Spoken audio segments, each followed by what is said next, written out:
Salut tout le monde et bienvenue encore une fois à Junior le Majeur. Et oui, comme d'habitude, vous êtes fidèles au rendez-vous parce que là, on va dire la vraie chose. On est rendu un vieux couple. Ah, aujourd'hui, spéciale série, on parle juste de ça avec mes invités Sébastien Goulet, Alain Chéné, Michael Lancette, mon frère de sang qui fait son retour en studio. Donc, après l'émission, vous allez savoir tout ce qu'il y a à savoir sur les séries. Vous allez être capable de faire vos prédictions. Et comme nous, probablement, vous trompez un peu.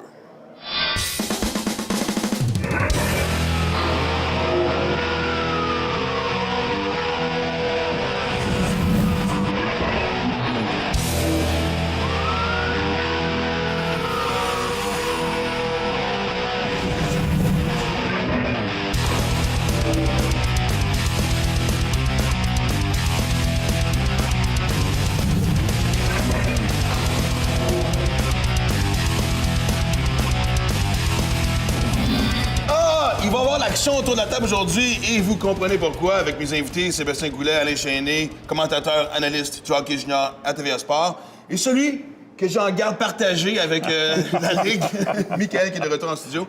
Messieurs, après 1224 matchs de hockey junior joués, finalement la vraie saison commence. On perd pas de temps. C'est un spécial série. J'ai tellement hâte. Alors, on se dit tout de suite avec les 4 séries peut-être évidentes. On peut commencer évidemment avec, Bécomo contre Shawi. Je vais juste dire un petit quelque chose. Je pense pas que ça va être aussi facile qu'on pense, parce que je pense qu'il va y avoir beaucoup d'émotions. Oui, je pense que Bécomo va s'en tirer peut-être en 5. Je pense que Shawi va en gagner une. Moi, c'est ce que je dis. Okay. Mais ça va être plaisant comme série, parce que comme j'ai dit, l'émotion va être au rendez-vous. Oui, absolument. On connaît Bécomo, la meilleure fiche défensive du circuit. Accorde pas beaucoup de buts. C'est un aréna également très intimidant pour les adversaires qui vont les affronter. Une équipe très robuste. Hein, la plus punie des circuits de hockey junior majeur du Québec, donc qui s'implique physiquement, un bon gardien de but, entraîneur d'expérience, ça ne sera pas facile pour les jeunes Cataractes. Il faut le dire, il faut que Marvin Cooper, pour les Cataractes, garde les buts sur la tête pour qu'il puisse chercher un match, c'est ton scénario. Je ne vois pas ça arriver, honnêtement. Ils ont donné tout ce qu'ils avaient pour se qualifier pour les séries, malgré ce que certains gens assis à cette table ont pensé plutôt en saison, en disant qu'ils avaient lancé. Je suis fouetté de toutes parts par ma prédiction. Je vis avec, c'est correct. Mais je suis d'accord avec toi, Sébastien. 50 points d'écart au classement. Je pense que les Cataractes ont laissé beaucoup dans leur course à aller chercher une place en séries éliminatoires. Ils n'ont pas les outils, malheureusement. Je suis d'accord, mais c'est le grand corps. On s'entend, Veilleux va revenir, évidemment, à Shawinigan. Les estrades vont être pleins. En tout cas, j'ai pas dit que ça allait être une espèce de série surprise. Je leur donne un match. L'autre série aussi, qui, selon moi, va être quand même assez facile, on parle d'Halifax-Charlottetown. Une rivalité en soi un peu, qui va être de courte durée. Écoute, Halifax, sa deuxième meilleure offensive du circuit, une équipe très expérimentée, un très bon entraîneur. Plusieurs de ces jeunes joueurs-là ont gagné la Coupe Mémorial. Ils savent comment gagner. C'est difficile de répéter, par exemple. T'es d'accord avec moi? C'est très difficile, mais ils savent comment gagner. Là, ce que tu as Jonathan Drouin dans ton équipe, là, qui est un joueur exceptionnel, mais tout peut arriver. Et surtout, un excellent gardien de but en Zachary Foucalé, qui, lui, lorsqu'il tombe dans sa bulle, très difficile de pouvoir le battre. Le chiffre magique de cette série-là, c'est 5. 5 victoires des Highlanders depuis la période de transaction. Cette équipe-là n'a pas gagné de match. Alors, il faudrait qu'ils en gagnent 4 contre Halifax. Moi, j'y crois pas. Ils accordent beaucoup de buts aussi, les Highlanders, contre la puissante attaque des Mooseheads. J'ai bien l'impression que ça ne fera pas long feu. On pourrait avoir un balayage là aussi. Des longs sommaires à prévoir sur le site de LHGMQ. Et pas juste ça, avec tous les échanges qu'on fait. Je pense qu'ils sont encore en train d'apprendre le nom de leur coéquipier. En tout cas, je pense qu'ils sont peut-être rendus là. L'autre, évidemment, Val d'Or contre Acadie Bathurst. Écoute, un faux suspense, encore une fois. Je pense que Val d'Or envoie un message clair qu'ils sont en business à la fin de la saison, justement en déclassant, en surpassant l'Armada. Donc, je pense à une autre 4 victoires rapides ici. Possiblement. Écoute, Val d'Or, là, c'est la puissance offensive du circuit Courteau. En premier lieu, Anthony Manta, une saison extraordinaire, marqueur prolifique, mais pas seulement lui. Les deux meilleurs défenseurs offensifs du circuit sont là, Gazzola et Gélina. Oui. Ils peuvent marquer beaucoup de buts également. On les a vus en fin de saison, là. Meilleure attaque massive du circuit. Si tu prends une punition contre eux, là, ça va coûter très cher. Eux qui marquent en moyenne à chaque match durant la saison régulière, presque 4,5 buts par match. Il faut le dire, c'est une équipe qui a de la profondeur. Il y a des joueurs sur toutes les lignes d'attaque qui peuvent produire. Ils ont une défensive solide, un gardien de but solide aussi qui a très bien fait en Bibo dans les derniers matchs de la saison. Oui, qui heureusement s'est rattrapé au bon moment. Oui, exactement. Et j'ai l'impression que cette équipe-là arrive dans les séries. Bon, on va parler des Mousquets un peu plus tard, qui ont très bien fait aussi dans le dernier droit de la saison. C'est une équipe qui arrive là extrêmement motivée, prête à aller chercher les plus grands honneurs. Et le Titan s'en va à la guerre avec pas de fusil, comme on dit. Ouais, ils ont de la difficulté à marquer des buts. C'est la pire attaque de la Ligue junior majeure du Québec et la pire attaque de l'histoire de la Ligue. 144 buts marqués. Alors, est-ce qu'ils vont être capables de marquer 3-4 buts dans cette série-là?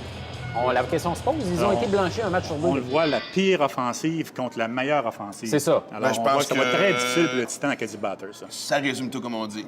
Série qui risque peut-être d'être intéressante, ou du moins un peu plus intéressante, justement, c'est l'Armada de Blainville-Boisbriand contre Moncton. La raison que je dis ça, et je vais le présenter de cette façon-là. À quel point est-ce que de se faire surclasser par Val-d'Or dans les derniers jours du calendrier régulier a affecté le moral de l'Armada? Moi, je ne crois pas que le moral est affecté. D'abord, c'est une équipe qui sont très bien dirigées. Un bon entraîneur, Jean Saoul. Une équipe aussi qui a de la diversité en attaque. Danick Martel, à la fin de saison, était blessé. Leur meilleur joueur là, ne pouvait pas évoluer. Cependant, ils ont de la diversité, ils ont de la profondeur. Walcott en défensive, qui est excellent. Un très bon gardien de but, Étienne Marcoux. Et on sait d'une chose de l'Armada, là, ils ont beaucoup de rapidité pour qu'ils se servent de ça pour pouvoir gagner en série parce que c'est pas une grosse équipe. Et on sait que l'équipe adversaire, le plan de match va être de forcer le jeu vers l'extérieur et créer des batailles à 1 contre 1 le long des rampes. Et l'Armada, avec sa vitesse, sa transition, peut causer des surprises. Juste une fin de saison un peu trompeuse. L'Armada a été premier au Canada pendant tellement de semaines que là, se faire devancer au tout dernier moment, peut-être que ça va leur servir de motivation. Ils ont peut-être laissé aller un peu la fin de la saison en disant, bien, on recommence ça, on repart ça à 0. Ce sont les Wildcats de Moncton qui seront les premiers adversaires. Mais on en a parlé souvent quand est-ce que justement leur rendement a peut-être ralenti. On ne parle pas d'un effondrement, loin d'eux. Là. Non, mais ils entrent dans les séries avec un mauvais momentum. Quand tu regardes toutes les équipes aspirantes, c'est l'équipe qui entre avec le moins bon momentum. On a été difficilement capable d'aller chercher des victoires dans la fin de saison. Et là, tu affrontes pas le Titan, mais tu affrontes Moncton parce que tu as perdu donc la première rang dans la section ouest. Et donc, tu affrontes une équipe qui est plus explosive offensivement. Le duo Katchev-Barbachev, c'est pas tout à fait les attaquants du Titan. Et c'est une équipe qui a plus d'explosion, qui est plus agressive. Alors, ça va être à surveiller. Moi, je pense qu'ils peuvent donner un peu d'ennui à l'Armada, même si Boisbriand devrait s'en sortir. Justement, en fait, sur qui la loupe va être tout au long des séries, c'est notre ami, Éric Veilleux, entraîneur du Dracard de Bécomo. En fait, j'ai eu la chance de m'entretenir avec. On regarde ça, puis après, évidemment, on continue. Spéciale série! Là, coach, il faut qu'on mette quelque chose au clair. À chaque fois qu'on se rencontre et qu'on parle au début de la saison, tu me dis, mets-nous pas la pression dans tes prédictions. Puis après ça, tu as dit à la lancette qu'on parlait pas assez de vous autres. Mais là, tu vas m'en vouloir parce qu'on n'aura pas le choix, encore une fois, de parler de vous autres. La mire est un peu sur vous autres à la veille des séries, là. Ben, regarde, on a fait ce qu'on avait à faire cette saison. Là. On se prépare pour, justement, les séries éliminatoires. On a connu quand même une saison pas si mal. Là, tout le monde avait prédit une saison où ce que la parité était pour être vraiment spéciale. Là. Puis depuis que je coach... honnêtement, j'ai jamais vu ça. Là. Tout le monde a dit qu'honnêtement, cette année, bon, on parle de vous, on parle encore une fois d'Halifax, évidemment, de Blainville, mais des équipes surprises, il peut en avoir. Là. On pense à Drummond, à Val-d'Or, là. Ça peut venir de n'importe où. Là. Cette saison, ça a été comme ça, puis dans les séries éliminatoires, ça risque de l'être aussi. Là. Donc, regarde, ça va être important de bien se préparer mentalement pour tout ça. Puis c'est pour ça que c'est important, durant la saison, d'avoir des moments un petit peu moins bons, si on peut dire, pour... leur montrer que c'est pas si facile ben, que ça. se servir de ça pour serrer la vis un peu, des fois. Hein. Tu sais, t'as beau leur dire fais attention, tu vas te brûler, fais attention, tu vas te brûler. Faut qu'ils se brûlent. Et voilà. C'est juste le fun que ça n'arrive pas dans les séries éliminatoires, parce que des fois, il est trop tard. Donc, Mais justement, quand on entend les murmures de OK, l'équipe à battre cette année, ça va être Bécomo ou Halifax, mais Bécomo souvent. Comment tu bloques ça pour que ça rentre dans le vestiaire? c'est vraiment pas quelque chose qu'on a jasé en tant qu'équipe. Et puis, regarde, c'est du monde qui font des prédictions, donc pas qu'ils sont pas bons ou quoi que ce soit. C'est pas pour dénigrer quoi que ce soit. Non, ça reste des prédictions, prédictions, ça reste des choses pour vous autres de jaser. Puis c'est le fun, on vous écoute tout. Pas mal d'acquisition de Charles Hudon. Parce que moi, j'ai comme pour dire qu'on dirait que dans la Ligue nationale, quand ils vont chercher les grosses vedettes, je sais pas, on dirait que ça prend du temps avec sa gel, puis je suis pas toujours sûr que c'est un bon move. Mais on dirait que dans le junior, cette transition-là se fait plus facilement. En tout cas, Hudon, lui, il a pas manqué un beat qui est arrivé bien solide avec vous autres. Là.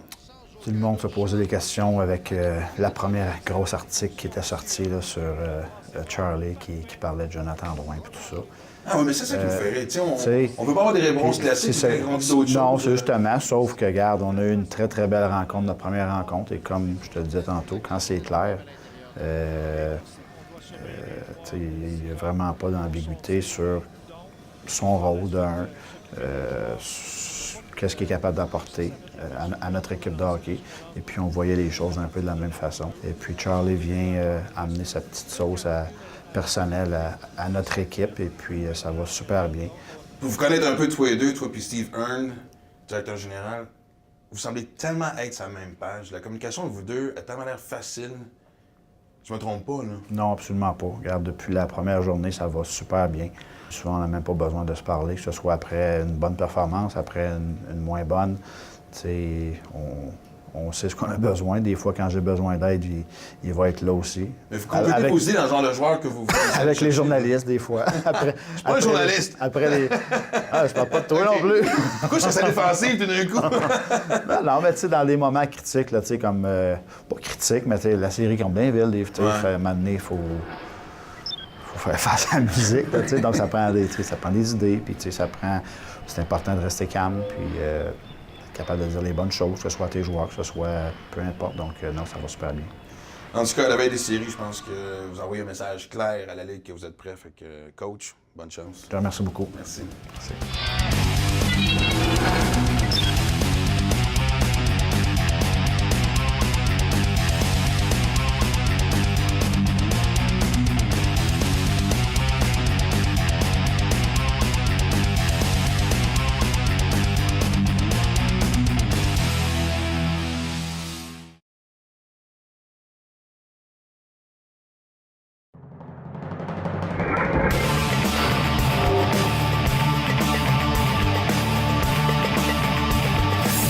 Ivan Barbachev n'a pas chômé depuis cette saison. L'attaquant des Wildcats a profité de la venue de son coéquipier russe Vladimir Tkachev pour ajouter plusieurs points à sa fiche offensive. Le duo Barbachev-Tkachev a récolté pas moins de 34 points en 10 matchs en février, l'un des meilleurs duos de la LHJMQ. Bien qu'il ait raté 20 matchs en raison de blessures, l'attaquant au style nord-américain a été répertorié 12e dans la liste de mi-saison par la centrale de recrutement en vue du prochain repêchage de la Ligue nationale de hockey.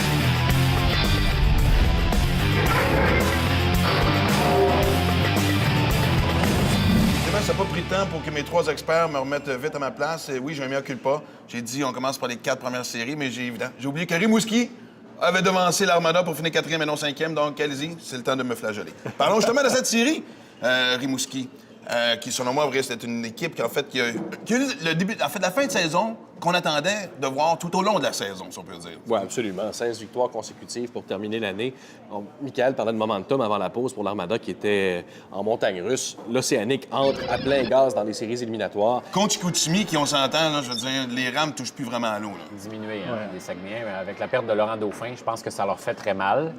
Et l'Océanique, Alain, on les a vus, c'est une équipe offensivement très... C'est une équipe qui est très, très équilibrée. Ouais. Très bonne défensivement, très efficace offensivement.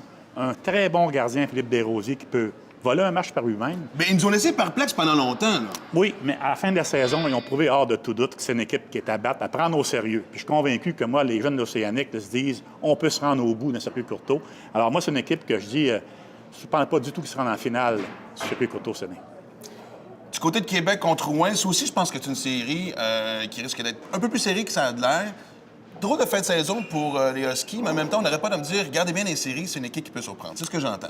Moi, je les vois aller à la limite. 7 matchs. À ce point-là? Oui, et j'ai l'impression que même que les Huskies pourraient se sauver avec cette série-là. Malgré le fait que ça commence à Québec? Oui, parce qu'il faut que les Huskies tracent la ligne entre la robustesse et l'indiscipline. L'avantage numérique de Québec pourrait faire la différence dans cette série-là, mais si on réussit à contrôler les joueurs, imposer un plan de match physique, je pense que les Huskies pourraient surprendre. Mais les blessés à Québec, devraient revenir. Il devrait revenir. On parle d'Adam Ernie, qui est encore blessé. On parle d'Anthony Duclair, qui était probablement le meilleur patineur du circuit Courteau.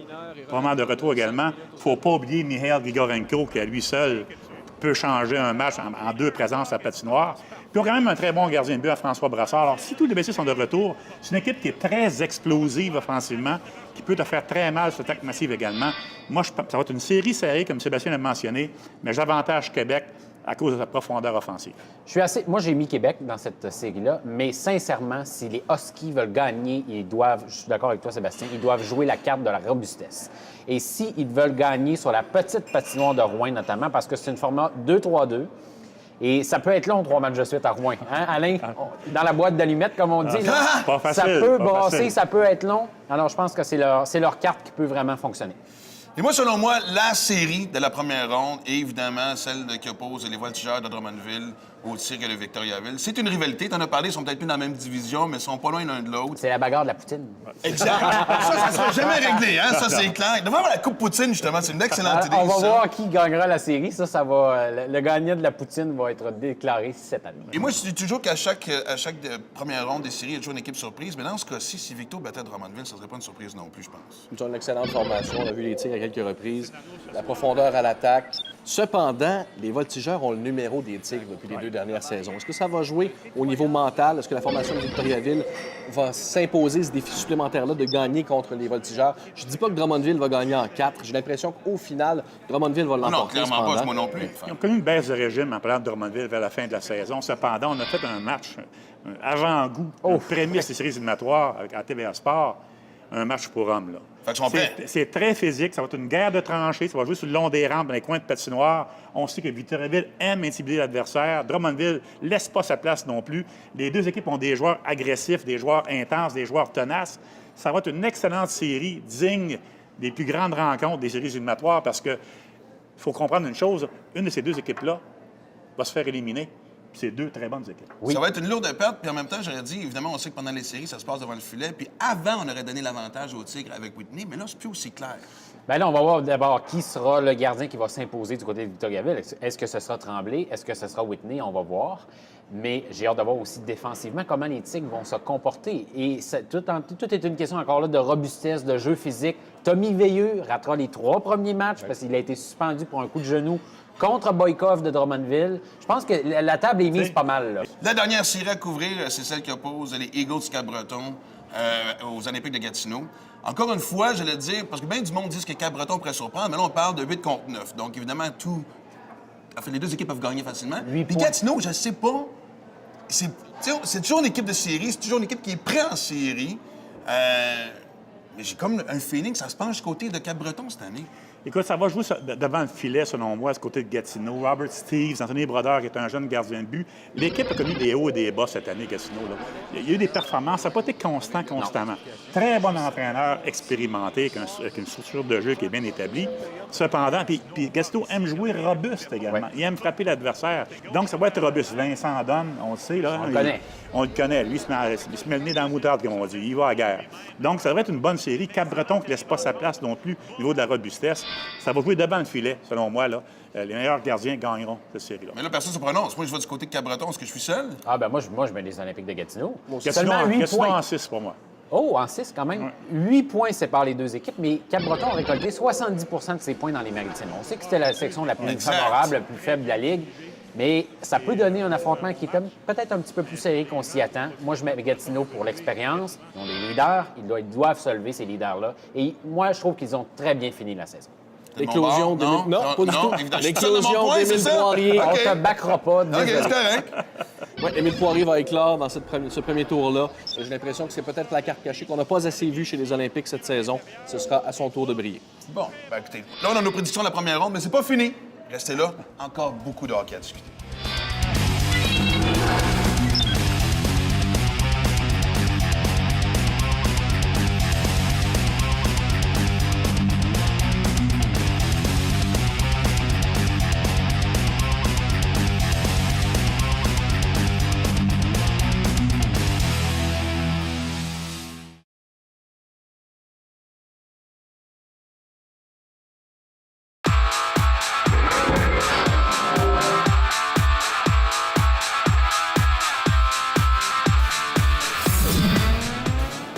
La semaine a été marquée par la visite de l'Avalanche du Colorado au Québec depuis la nomination de Patrick Roy, André Tourigny et Mario Duhamel. Un véritable tourbillon d'entrevues attendait les 3 anciens entraîneurs du circuit Courteau.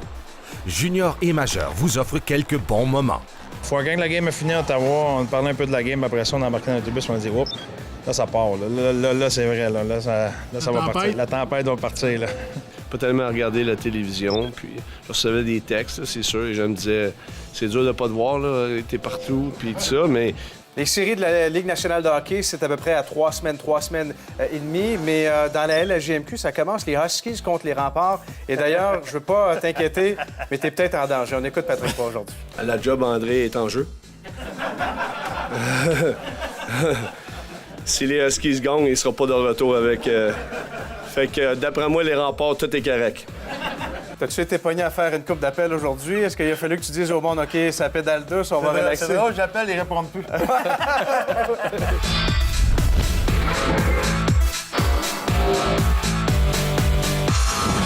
De retour avec mes meilleurs amis de la journée. Et écoutez, messieurs, on l'a effleuré un peu. J'aimerais ça qu'on en parle un peu plus longuement.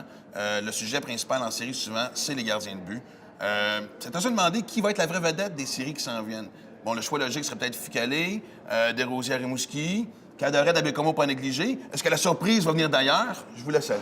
Écoute, moi, je pense que Rimouski, avec Philippe Desrosiers, qui est absolument intraitable au moment où on se parle. C'est une fin de saison assez remarquable. Oui, 16 victoires consécutives, comme Sébastien le mentionnait. Une équipe qui est très, très équilibrée. Je les vois facilement en finale, moi, Rimouski, à cause de leur profondeur et leur diversité en attaque. Ils ont des joueurs d'expérience également et de très, très bons jeunes.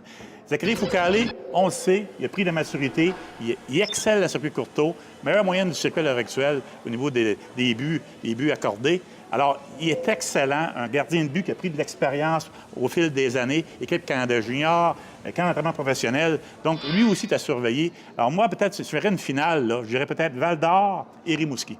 Wow! Oh! Attention, Okay. hein? Bon, je pose la question autrement. Quel gardien est-ce qu'on sous-estime, peut-être? Honnêtement, il a touché le nom Bibeau avec Val-d'Or. On l'a vu travailler en fin de saison. A gardé son équipe dans le match à plusieurs reprises. C'était des matchs serrés. Et j'ai l'impression qu'il est totalement en confiance à l'amorce des séries. Il va être capable de voler plusieurs matchs pour les Foreurs. Un des gardiens que moi j'ai hâte de voir ses performances, c'est François Brassard. Parce que lui, on l'a vu, par moment, il peut être excellent, il peut voler un match à lui seul, mais là, il va devoir le faire pour que les Remparts accèdent à la demi-finale et à la finale s'ils veulent se rendre jusque-là. Ils ont de l'attaque. Ils ont, je pense, un bon groupe de défenseurs, mais leur gardien de but est très important. Et si les Remparts veulent faire un bout de chemin, Brassard doit être bon. Alors, je suis d'accord avec vous, les noms qu'on vient de mentionner, mais Brassard, si Québec veut faire du chemin, il doit être bon. Messieurs, évidemment, le plaisir de faire des prédictions, c'est de voir à quel point est-ce qu'on va se tromper. Donc, si on est rapidement peut-être de notre carré d'as, en fait, des 4 équipes qui vont se rendre en demi-finale. Est-ce que je vais en premier? Je vais-tu... Je lance la balle un peu avec Bécomo, Québec, Rimouski et Val-d'Or. Oui, quelqu'un va sortir à Halifax. C'est ma prédiction. Dans une saison où tout le monde pouvait battre tout le monde, on a beaucoup parlé de la parité. Ce seront les 4 premiers qui seront en demi-finale. Ah ouais? Oui. Bécomo, Halifax, Val-d'Or et Rimouski. La même chose que toi, Sébastien. Je pense qu'il va y avoir des belles surprises, parce qu'on sait qu'à l'intérieur des séries éliminatoires, il y a toujours des belles surprises et des grandes déceptions. Et il y aura des déceptions, mais ces 4 équipes-là, vraiment exceptionnelles. J'y vais avec la famille Halifax, Bécomo, Rimouski et Val-d'Or. Et c'est les 4 équipes qui m'ont le plus impressionné tout au long de la saison. Alors, j'y vais avec ces 4 formations-là. Oui, j'espère que tu apprécies. Tu vois, regarde, à cause de notre amitié, je me suis dit, je vais prendre des chances. Et plus tard, tu vas peut-être pouvoir me le remettre sur le nez. Merci beaucoup. Messieurs, toujours un grand plaisir. Et d'ailleurs, on va se revoir pendant les séries. Et vous à la maison. Ah! Ça commence! Go playoff! On se voit la semaine prochaine. Bonne série tout le monde. Merci.